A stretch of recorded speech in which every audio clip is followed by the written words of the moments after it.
Am I the a-hole for breaking my promise to my stepkids and abandoning and traumatizing them because I did not want to parent them anymore? I met Will when I was 22. Will was 29, with 2 kids and had newly been widowed. We had a whirlwind courtship where he introduced me to the kids and got me involved in their lives very early, first few days after I met him. Will said really quickly he was sure I was the one, not only for himself but also for his kids, that we would have an incredible, happy family life. We got married when I was 23. Will was 30, and his kids were 8 and 6. Our wedding ceremony also included me and the kids making promises to each other, which was Will's idea. Soon after, Will shoved all the childcare onto me. I wasn't the stay-at-home spouse. I worked full-time and always have, but he always had reasons for me to do the childcare. Him being sore from doing a physical job, me being better at it since I babysat kids this age in the past and never had, or girl stuff for his daughter, or cooking or anything. He always had some reason, and it ended up always on me. He started playing video games and relaxing from getting home until bedtime, because he was tired and he was bringing in the money and keeping the roof over everyone's heads, though that wasn't really true. He said he deserved to relax. Then he went out with his friends, or brought them back to drink beer and watch loud TV. Then he developed a major attitude with me and encouraged same to kids. They found it funny. He started openly disrespecting me and encouraged them to. He was the ultimate fun dad, and I got put in the role of the mean witch. Sometimes they all ganged up on me and mocked me, but also all expected me to serve them and constantly be jumping up to care for them. By the end of the first year, I realized the marriage was a big mistake, but felt guilty leaving because of my promises to the kids. Another year went by, and I realized that no matter how I tried, and how I knew they were only kids and didn't really blame them, I genuinely hated both of the kids. And I could not lie to myself anymore and pretend that I loved them. I did not, and I never would. One day, I just walked out, packed up everything of mine and moved out while nobody was at home. I left a note explaining it wasn't working and saying goodbye. That was the end.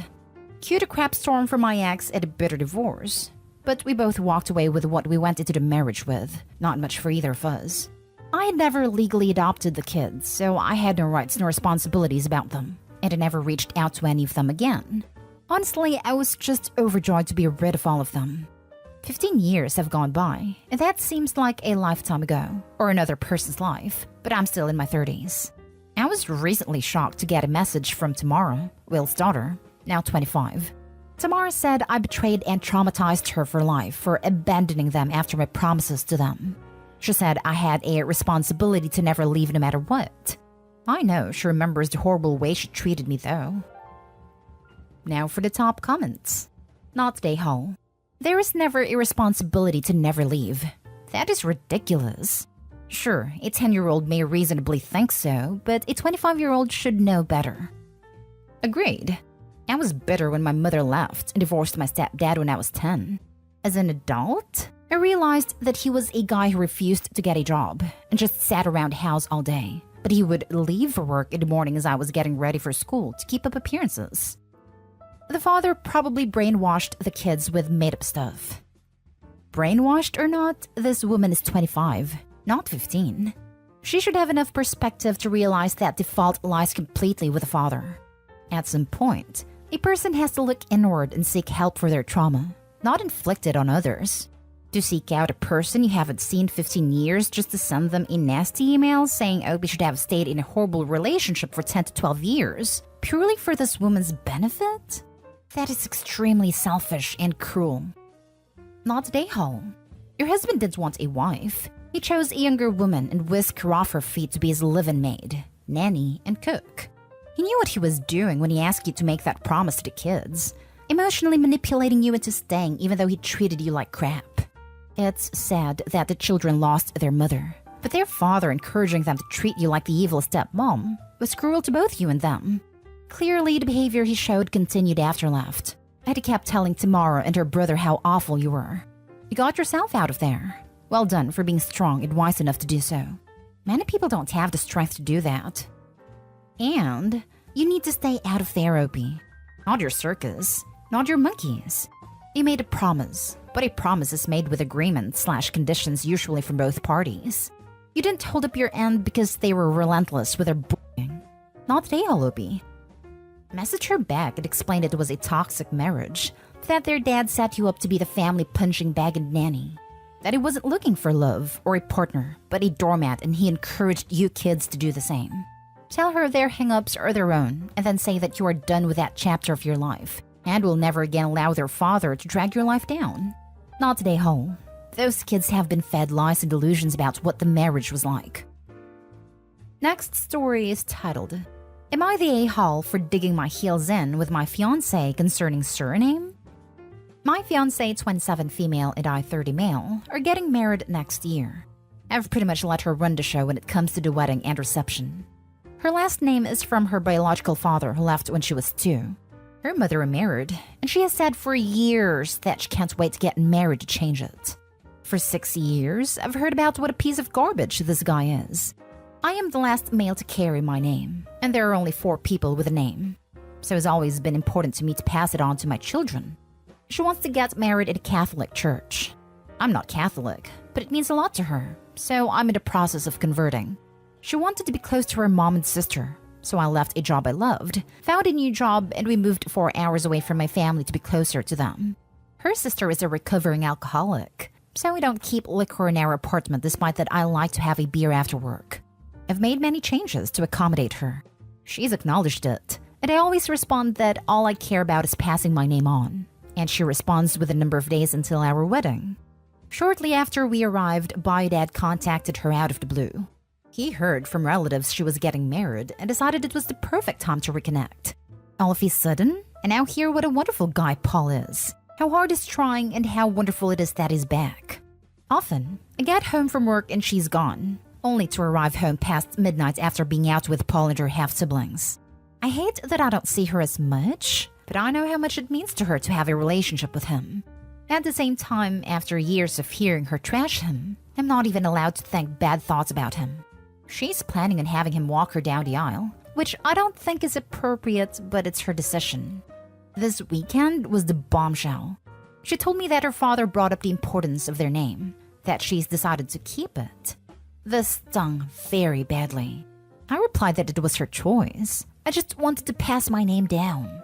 She smiled uncomfortably and informed me that she wanted the first boy to carry her name because it would mean so much to Daddy. I told her that is not happening. She suggested that we hyphenate as a compromise. I told her that there was no negotiation, that I had one thing that was important to me. I'd moved heaven and earth to give her what she needed and everything else, but I wouldn't budge an inch on this. She told me I was being unreasonable. I responded that I've been in her life longer than he has. I'd ask her who it was she was trying to start a life with, me or him. She started crying and accused me of being jealous of her relationship with her father. My parents and her mom and stepdad agree with me and think she's allowing Paul to influence her. Her sister thinks I was an A for asking that question and refusing to compromise. Not today, Hall. Not gonna read other comments. Staying out till midnight with your mostly estranged father after years of hating him is also freaking weird. You are not a hole, but unfortunately you also can't force her to change her name. Use this as a time to evaluate your relationship. Perhaps couples counseling would be a good idea before saying your I do's. Good luck. Clarification. Well, I would love if she took it, and it hurt to know she's decided not to after 6 years of saying she wanted to change her name. I've never tried to force it. I accepted it as her decision. I only put my foot down when it came to our future children. Then you deserve better. She changed the game at the last minute. Info. What kind of compromises has she made for you? What kind of changes has she made for you? Honestly, she hasn't had to make any. Believe it or not, 90% of things, we're in complete agreement. The things I've compromised on are things that I was willing to do to make her life easier. She wanted to live closer to her family. My parents are retiring within 10 years and likely leaving that area. So staying there didn't make a lot of sense other than I really liked my job and the people I worked with. I don't hate my current job, but it's not the same. I love the girl. The girl wants to live here. I go with the girl. I felt like taking my name was equivalent because while it's a big change, she knew it was important to me. So as of now, she's made no compromises or changes. Next story. Am I the a-hole for publicly telling my stepdad to buzz off after he complained about being excluded from the speech I wrote for my brother's funeral?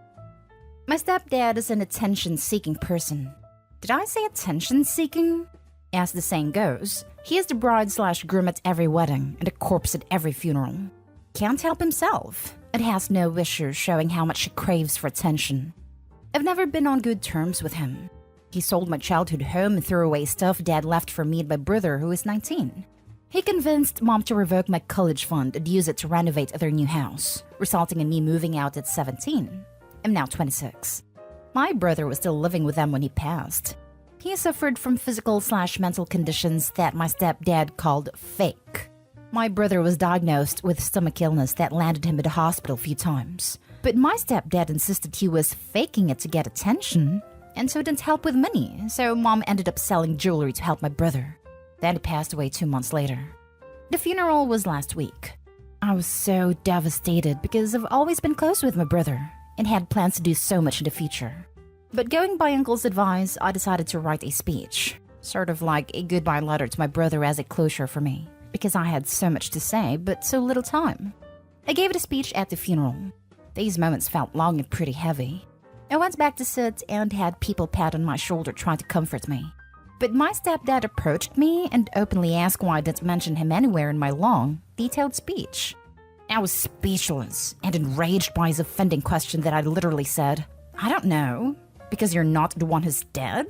He replied that, technically, the funeral is for the living. Then casually went on about how I should have mentioned some of the impact/benefits he had on me and my brother when he came into our life. I harshly reminded him how my mom started selling her jewelry to pay for my brother's medication, while all he did was claim my brother was faking being sick to get attention, called him pathetic to want more attention at the funeral than a departed person, and loudly told him to F off with his pathetic, attention-seeking bullcrap. He looked shocked and saw a number of guests looking at him awkwardly. He argued that I was being utterly disrespectful of him, and that he was generous enough to consider getting my brother a decent headstone. But it wasn't his fault that I refused to have his name on it. My brother and I never changed our last name, and my stepdad somehow wanted his name on my brother's headstone, otherwise he wouldn't pay for it. It turned into an argument, and I demanded to leave and got others involved. He left eventually, but kept telling my whole family about me making a scene and humiliating him out of old spite, and that I was inconsiderate enough of my brother to cause a scene at his funeral, basically turning the family against me. He wants at least a written apology so we could move past this, but I refuse to give him one.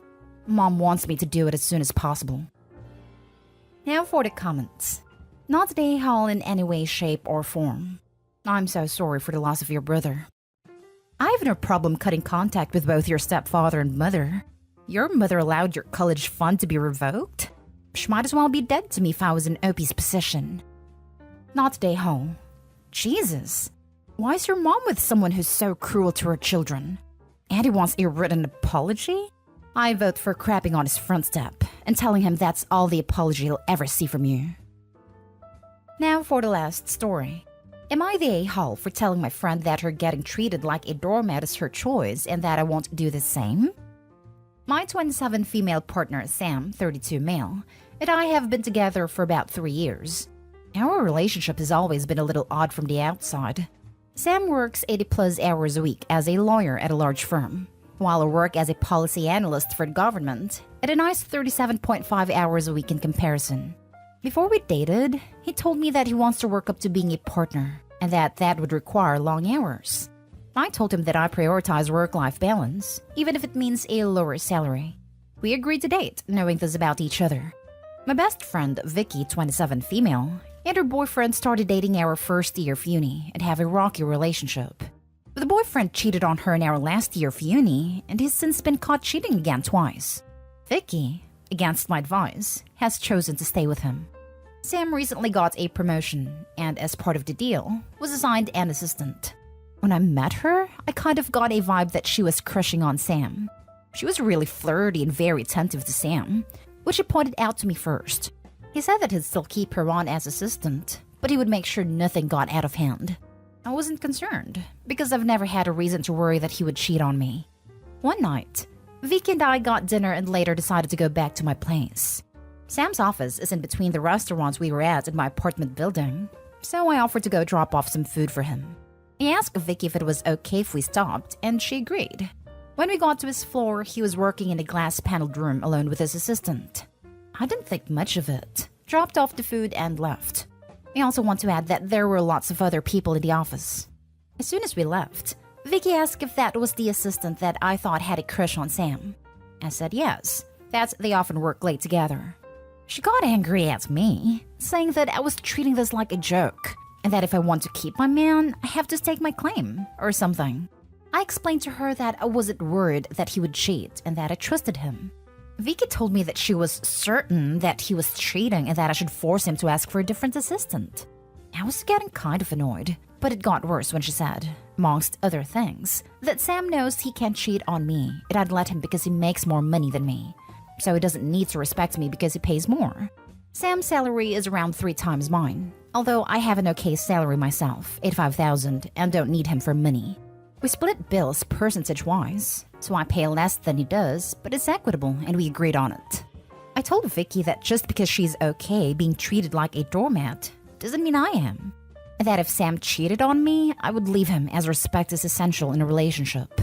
I also said that she had no place offering relationship advice considering her boyfriend is a serial cheater, and they fought all the time. That if she wanted to keep complaining to me, I should start charging her.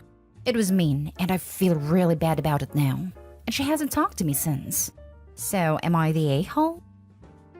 Not the a-hole. She's projecting. And she insisted on being rude while refusing to drop it when you disagreed politely the first time. Exactly this.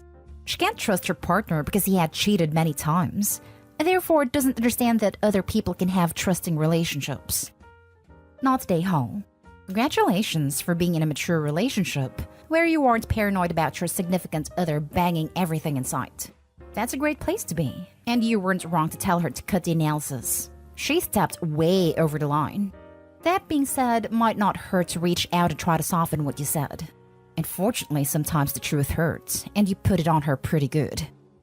Not the a-hole. How someone like that could dish out any kind of relationship advice, let alone advice about cheating, absolutely baffles me.